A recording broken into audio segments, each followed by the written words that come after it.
Welcome back to the Lighthouse HR Consultancy podcast, where CEOs, founders, senior HR leaders, and their teams receive clear, pragmatic guidance on people, operations, and organizational growth. Practical support you can apply in the day-to-day, led by fractional HR director Maggie Cierco. Today we're talking about one of the most powerful ideas Maggie brought back from her years at Amazon. An idea that can completely change how you run your business, even if you'll never be anywhere near Amazon's size. We're talking about customer obsession. Maggie, welcome back. Thank you. This is one of my favorite topics because it's simple, it's visual, and when you really commit to it, it changes everything about how you make decisions. Let's start with that visual. You talk about a very specific object in Amazon meetings that most companies would never think of. Yes, it's an empty chair.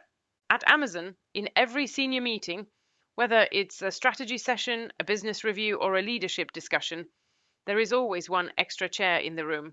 That chair represents the customer. It's not a gimmick. It's a constant reminder that every decision, every idea, every budget choice has to be seen through the eyes of the customer. If you can't explain how a decision benefits the customer in a real way, and it's not a legal or compliance requirement, you don't do it. So instead of, can we do this? The question becomes, why would the customer care that we did this? Indeed, the test is not, is this easy for us? Or do we like this idea? The test is, does this add real value for our customer? And if the answer is weak, the idea gets parked. What does that look like in practice? Can you give us an example? Imagine a meeting where someone suggests adding a new feature, a policy, a process, or even a piece of technology. At Amazon, someone will literally pause and say, what is the benefit for the customer here? How would they feel this? Would they genuinely value it?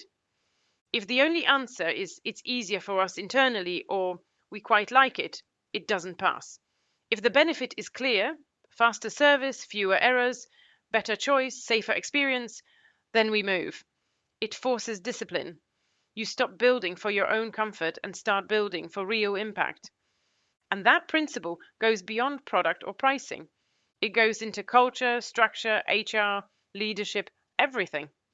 Customer obsession shapes how you design roles and teams, where you put decision-making authority, how you measure performance, what skills you develop, where you invest your time and money. It's not just the customer is important, printed on a poster. It's built into how the organization actually runs. There's another phrase you use a lot. Start with the customer and work backwards. Talk us through that. Most businesses start with what they already have. We have this system, this team, these skills. What can we do with them? Amazon flips that. They start with, what does the customer really need? What problem are we solving? What would great look like from the customer's point of view? Only then do they work backwards. What do we need to build, change, or create to deliver that? Even if it's harder, even if it means starting from scratch. That's where a lot of innovation comes from. So if I'm a business owner of any size, leading small, medium, or large operation, listening to this, what does work backwards look like for me? Start with two questions. Number one, what is the real problem my customer is trying to solve? Not what you sell, but what they're actually trying to achieve, avoid, or improve. Number two, is that what my customer values most about working with us? Or is it just what we happen to deliver? There's a quote I like that captures this. The purpose of your business is not what you do, but what the customer gets. When you apply that lens, your marketing, your HR, your operations, everything becomes less about listing activities and more about delivering outcomes your customer genuinely cares about. Let's bring HR into this more directly. How does customer obsession connect to HR and people strategy? It's all connected. If you claim to be customer obsessed, but your frontline teams are understaffed, your managers aren't trained, your processes make it hard for people to do the right thing for the customer, then you're not actually customer obsessed, you're slogan obsessed. True customer obsession means asking, do our people have what they need to serve customers brilliantly? Are our policies enabling or blocking good decisions?